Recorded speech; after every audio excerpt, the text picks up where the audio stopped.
Saners, balik lagi bersama kita di podcast Bangku Remaja. Balik lagi bersama aku Okta, dan partner aku Necila. Hari ini kita bakal ceritain salah satu chat dari Saners tentang masalah keluarganya nih. Bisa diceritain Necila? Jadi Saners ini kan punya bapak seorang pecandu judi. Jadi dia sering ngasih uang ke keluarganya kurang dengan alasan tidak pasti. Dia tidak bertanggung jawab dalam peran yang sebagai bapak atau suami. Dia tidak peduli dengan uang bayar sekolah dan kebutuhan rumah tangga yang kurang. Sudah sering dinasehati sama orang tapi dia tidak mau mendengar. Seringkali saya melarang main judi tapi dia selalu mengelak kalau dia tidak main slot. Dia sering berjanji mau berubah tapi tidak dilakukannya. Ibu saya sering sakit-sakitan dan kepikiran terus nih ketika ia tidak mengasih uang. Sudah 25 tahun kami hidup susah.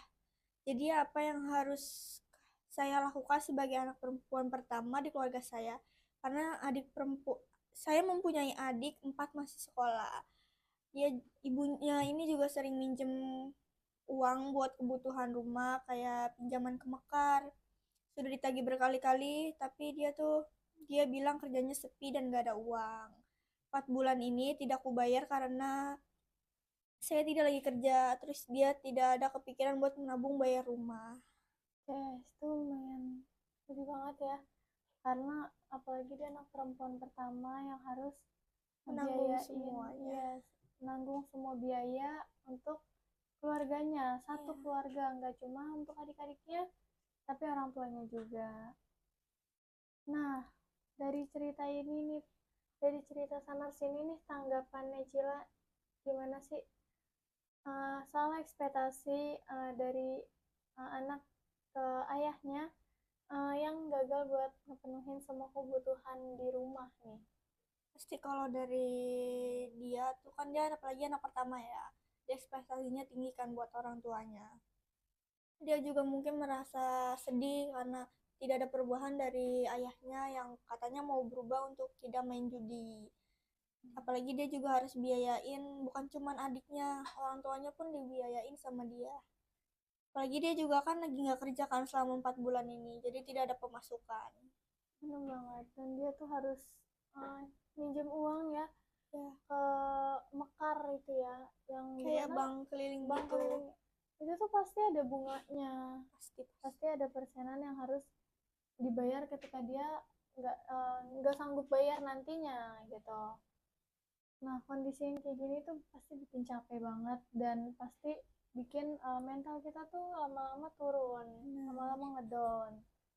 Karena kita tuh nggak cuma capek fisik, tapi juga capek mental, capek pikiran. Kita tuh bener-bener harus bingung mau ngasih taunya kayak gimana buat nyuruh stop gitu. Karena pasti yang dipikirin juga cuma masalah keluarga doang kan, pasti ada masalah yang lain. Bener, karena apalagi yang aku tahu orang yang udah judul berat itu tuh dia benar-benar susah untuk dibilangin, susah untuk dikasih tahu buat stop atau berhenti gitu loh, atau sekedar menurunkan sedikit kecanduannya itu. Ya benar banget. Nah, dari cerita ini nih, Necila sendiri pernah punya pengalaman hal yang serupa nggak sih? Atau mungkin temen Necila gitu pernah ada yang main judol? Ini ada nih teman aku satu laki-laki, mungkin dia juga kayak terpengaruh sama teman-temannya yang lain gitu ya, kayak di tongkrongannya. Dia awalnya tuh bilang ke aku katanya mau ngedapetin duit sendiri dengan hasil sendiri. Gitu. Mungkin itu yang dia lakuin juga salah kan caranya. Bener-bener. Walaupun penghasilannya gede tapi tetap aja salah. Dia tuh bilang ke aku katanya diajarin temennya buat main kayak gini, siapa tahu nanti cair atau keluar hasilnya. Nah terus dia tuh main kayak gitu tuh dari awal masuk SMK. Oke. Apalagi sampai sekarang gitu. Udah aku bilangin sih berkali-kali untuk berhenti sebelum makin jauh gitu, sampai minjem-minjem. Dia tetap saja nggak mau berubah, tetap dilakuin. Dan pernah nggak kayak diajakin hal yang serupa gitu sama temennya, karena kan kalian temenan nih, mungkin bisa kayak ayo coba ikut aja nih, gue dari sini dapat segini gitu mungkin. Temen aku nih kan laki-laki kan, cukup dekat sama aku. Dia juga pernah bilang katanya, ya udah coba aja masuk sedikit aja paling juga keluarnya gede. Terus aku bilang, enggak ah, nanti aku jadi kecanduan kayak lu gitu. Dia tetap kata dia, ya udah nggak apa-apa biar gua aja. Oke, gitu. Nah, aku juga pernah punya pengalaman nih, Ih, tapi bukan pengalaman aku, melainkan tetanggaku. Tetanggaku tuh dia udah punya keluarga. Yang aku lihat nih, keluarganya itu bener-bener kayak orang asing gitu loh, karena bapaknya ini tuh seorang pecandu judol. Jadi bapaknya ini masih kerja ya, tapi dia punya dua anak dan satu istri ya pastinya.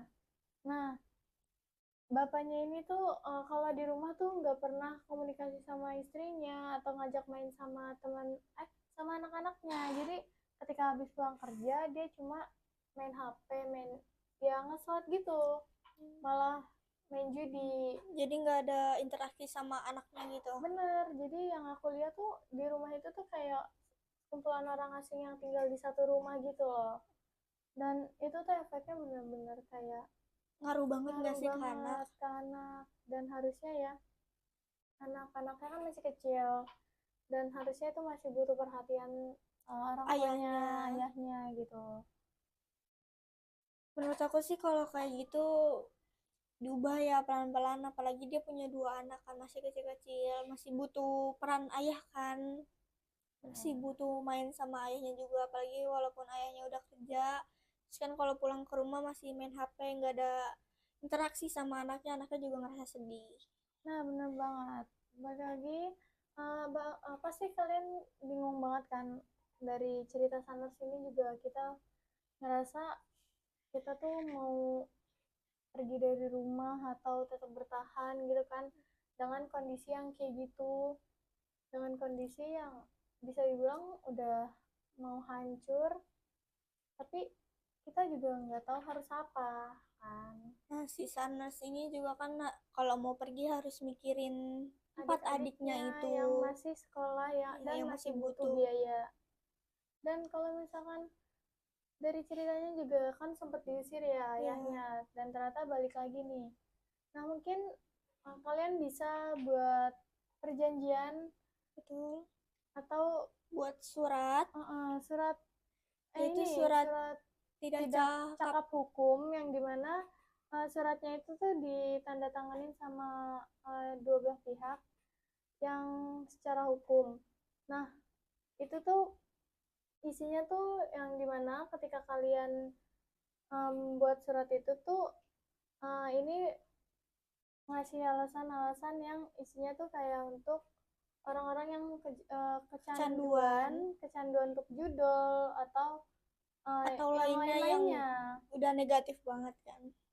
Benar. Mungkin kalau emang tidak bisa untuk mentandatangani surat tidak cakap hukum, kalian juga bisa rehabilitas ya di Mungkin bisa dibawa ke rumah rehabilitas betul. buat ada yang bisa buat orang itu berubah biar nggak main judol terus gitu. Walaupun nggak berubah langsung, mungkin pelan-pelan bisa. Benar, karena kalau misalnya terus-terusan kita bingung mau pergi atau enggak, dan kalaupun kita nggak mau pergi kita masih mikirin kondisi yang di rumah, pasti Berat banget berat buat ninggalin banget, rumah itu. capek juga nantinya.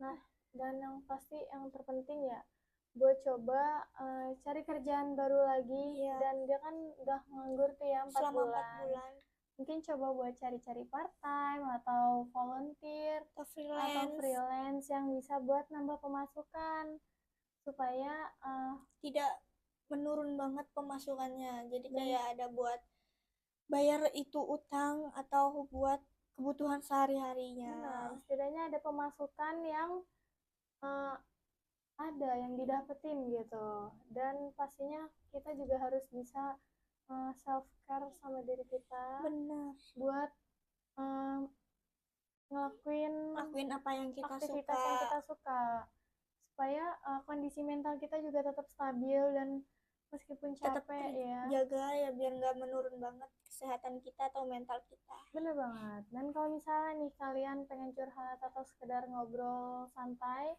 kalian bisa kunjungin website Majalah Sunday, dan di sana ada logo WhatsApp, mungkin kalian bisa klik dan lanjut cerita-cerita ke kita. Kalian bisa ngobrol sama kita, ceritain apa yang nggak bisa kalian ceritain ke orang lain. Itu udah pasti terjamin aman 100% ya. Nggak bakal, mungkin itu bakal kita bahas di episode selanjutnya. Dan itu tuh bakal bersifat anonim ya. Benar, benar-benar terjaga Benar, private gitu. privasinya.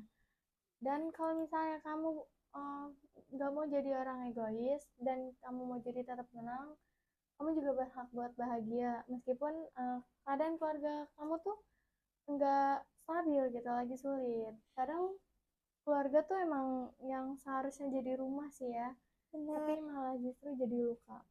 Tapi kamu tetap bisa membangun rumah bahagiamu sendiri. Pelan-pelan pasti kamu akan bisa untuk membangun yang apa kamu mau. Bener banget. Dan meskipun kamu harus kuat, kamu juga bisa nih buat pelan-pelan istirahat dan cari jalan keluarnya tanpa harus lupa sama mereka, ya orang-orang yang kamu sayang gitu.